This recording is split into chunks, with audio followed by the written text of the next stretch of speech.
Powerlifting for the average woman, not the sport, but training like one. Would give an 8. Yeah. Yeah. I'm being very generous with these today. Like normally if you get a 10, you need to be I like know. perfect, but no, I'm going to give it a 10. You know, and you're gonna echo the same thing. The average woman should power lift style training because that's gonna be the only mentality that gets them to actually lift close to their max.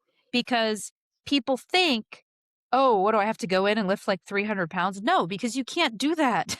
You Yeah. would start at a weight that you can actually do, but that's gonna end up being, like, standard, like, weight training, right? It's gonna end up being and then if you get to the point where you have truly hit, like, your absolute maxes and then now you can choose whether you wanna continue to do that style of lifting to try to get those numbers higher, and there's Yeah. a chance that there's gonna be a period of time, maybe even a year or 2 that you enjoy that because you can get those micro increases and it feels so good, but then you'll get to a point that, like, maybe you and I are at where it's like, "Oh Yeah. my god, fuck it." But we're not the average. We're not the average person. Right, we're not but then you're not average anymore. Yeah. You're not average anymore, and now training like a power lifter is going to be very heavily taxing, whereas it wouldn't have been. I think that's the main thing too. If you're an average person training like a power lifter, it's actually not gonna be that taxing. It It's isn't. just gonna be invigorating, and you're gonna see so much progress, and it's gonna put you in the right mentality that Yeah. we're always trying to get you in anyway. Exactly. That's what I was thinking about the mentality too, because not only obviously lifting heavy is important for women. We talk about that all the time, right? And they don't do it enough. But it's also shifting how you think about lifting. Like I'm in Yeah, here to get exactly. stronger and it becomes more fun. It's easier to be more consistent because you're looking at performance goals, not am I building muscle? Am I, yeah, you're going to it. And not only that, not just in the gym, but outside the gym, you're going to do the things that would help you get stronger if you're really focusing on that, which are good Yes. things to do, you I can know? use my sister-in-law as an example, actually. My sister-in-law has lost a bunch of weight and she's very focused on trying to build strength. She's been amazing. She's been going to the gym consistently. She's doing exercises. She's even when she can't get to the gym, she's doing stuff at home. And every time I see her, there's like a new update on like what she's working on, or she'll send me videos sometimes, be like, "Am I doing this exercise right?" Like, and it'll be Yeah. like an exercise that's pretty it's funny, she did, like, side bends, like, just side bends. She's like, Yeah. "Am I doing this right?" I was like Sure. but, I was talking to her when we were in El Paso, and she was just talking she was talking about how she wants to build more muscle and build more strength, and I was like, "What would be your goals?" She was like, "I wanna be like you. I wanna be like you. I wanna be able to pick stuff up and not feel I want somebody to touch my arm and it feels firm, it doesn't feel, like, soft." Yeah. And she's like, "I wanna be like you." And I was like, "Well, what have you been doing?" And that's why she was like, "Well, do you wanna go to the gym?" Because she was like, "Show me Yeah. what you do," kinda thing. She's like, "I've been working really hard. I've been doing these, like, if I can't get to the gym, I do these videos." And, she's like, "But, and she said something about how she's, doesn't really wanna, like, push it. She's, whatever, nervous. She's got light weights. She's been doing a lot of bands. And the videos she's been doing are called, like, bridal arms, like, these bridal arms. She's like, "I do my bridal arms videos." And, I was like, "Look, that's awesome. I'm so glad that you've been consistent. You need to be lifting heavier if you want to really build strength and muscle." But that would be without going into a long spiel about exactly how and why and what it looks like, if it just was like, "You need to be powerlifting." Yeah. Powerlifting? Yeah, you need to be powerlifting. And if she was like, "Okay, I'll powerlift," she would go into the gym the very next time with a toe. She wouldn't be doing bridal arms videos because she'd be like, "Well, that's not powerlifting." Yeah. And she would start doing what I And wanted to your do to body would 100% change in so many ways. 100% change and respond if she Yeah. started power because then she'd be like, "Oh, I have to get the barbell? Yeah, okay." Because if I Yeah. did go to the gym with her, it never ended up happening. I already in my mind, I was like, "You're gonna deadlift. We're Yeah. gonna the gym, I'm gonna have you deadlift." And she's gonna be like, "What the heck?" I'm like, "No, we're gonna lift this bar off the ground, and you're gonna be Mhm. amazed at what you can already do that you don't think you can do." Yes. But And we that's the never got to other do it. thing, the confidence you get when you start lifting heavy and the feeling of Mhm. like you feel really capable. It changes your brain.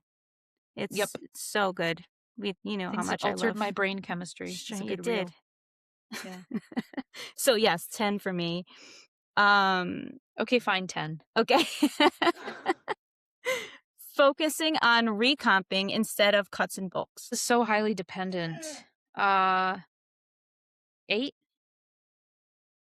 Yeah. Okay. What did you give it? I gave it a 9 just because there's that one, if you're somebody who's very overweight, you're going to eventually need to go into a cut.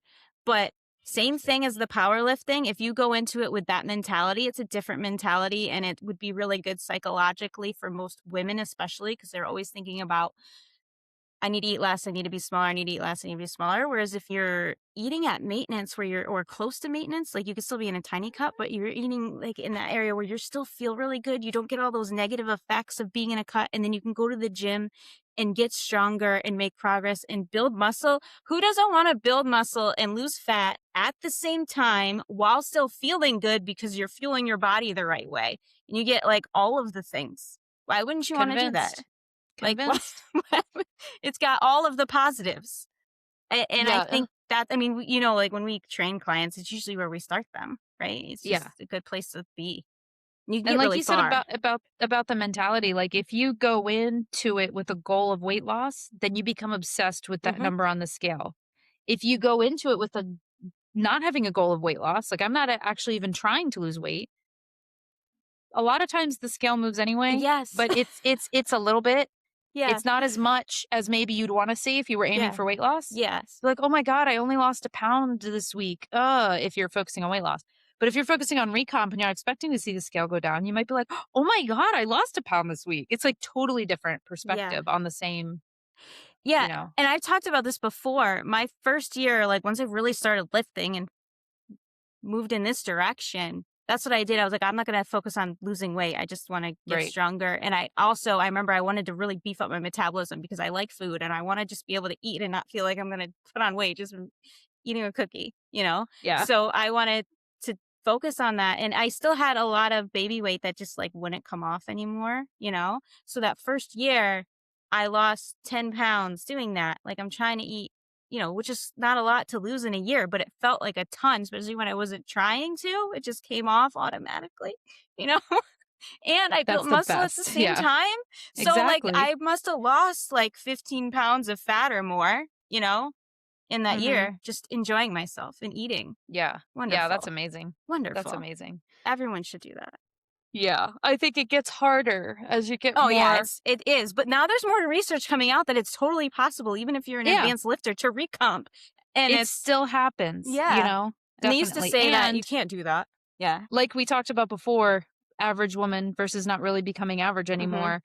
Hopefully by then your mindset has shifted and you're no longer an average woman. And therefore you're not, even when you're aiming for certain results, you're not Yeah. as focused on the scale anymore. So No. then you don't mind sitting in things for a long time because you know things are happening in the background and you've learned to focus on other areas of improvements and Exactly. enjoy the process and et cetera, et cetera. Exactly. Yeah. I only have a sorry, go ahead. Powerlifting and recomping is how everybody should start. I know. Yeah, the powerlifting, like, obviously, you don't wanna just go to a back squat if you can't even goblet squat properly. You have to work up to it a little bit, but the goal should be to get there and get that barbell Right. in your And if your hands. goal is like, I need to learn to squat with this barbell, Yeah. then when you're garbage squatting, when you're goblet squatting, you're going to be hyper focused on form instead of just Yeah. going through the motions. You're going to be like, oh my God, I really need to Instead lift of this just trying heavy to feel the barbell and do it burn. well so I can, yeah, like Yeah. your mentality is totally different. Okay, this is along the same vein. Deadlifts. Deadlifts just in general. Just deadlifts as an exercise. And when Yeah. I'm thinking like barbell, like conventional sumo, trap bar, that kind of deadlift. Yeah. Is there anything stopping me from giving it a 10? I want to say 9. I said 10. Yeah. Okay. 10. 10. I mean, I I don't, guess 9 because they do become you get to the point where it does become incredibly taxing and incredibly like you're like, "Should I be lifting this amount of weight with my back at 40?" Like those kinds of things. Maybe that's why I give it a 9. yeah, I think I give it a 10 because that affects very few people. Very few people get to that point where you're like, man, I shouldn't be doing this, but I can see that. Maybe Yeah, nine and a yeah. half. Maybe nine and a half Okay. because it's not for Okay. everyone, but, Yeah. or anymore. But, but even if Yeah. you're an older person, deadlifts are amazing, until you, like you said, until you get to that. And I know that there are people like, if your main goal is hypertrophy, maybe not the best exercise for that, but I would still argue that I would put it in once in a while because I don't know any other exercise where if you get stronger at it, you're going to be stronger at everything else. Like it's going to have so much carryover to everything else. So if you're just looking at it as one thing of like deadlift, is it good for hypertrophy? You might be like, not really. It builds muscle, but it's so taxing that you can't do as much volume, right? So it's not that deadlifts don't build muscle. It's just that the fatigue to muscle building ratio isn't the best, right? So you might look at it and say, no, Right. I'll never do deadlifting because that's not good for hypertrophy. But if you look at it at a like more broader picture, well, if I get stronger at deadlifts, I'm probably going to get stronger at other things because it's the thing that's going to make you the strongest and it's going to have carryover to other things. And if you get stronger at other things, then you will be able to build more muscle.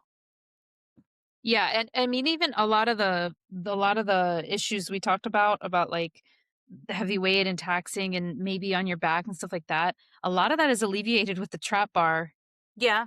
That trap bar, you can just completely change your positioning and have it, I Yeah. wanna get a trap bar. And same thing. Yeah, and I think that's honestly, I think that's only an issue when you get to more advanced levels. When I was at intermediate, I could deadlift all day. Sometimes I deadlifted Yeah. twice per week Yeah, because I was a definitely. crazy person and I didn't notice Yeah, anything because I wasn't yeah, deadlifting as heavy. You know, yeah, it's only once because yeah, your body can handle the weight, but it's still like there's a big difference between 185 pounds and 250 pounds on how that affects your central nervous system, even though you can lift definitely. more. Yeah. So, yeah, it really only is a problem with the fatigue when you are lifting really heavy weights.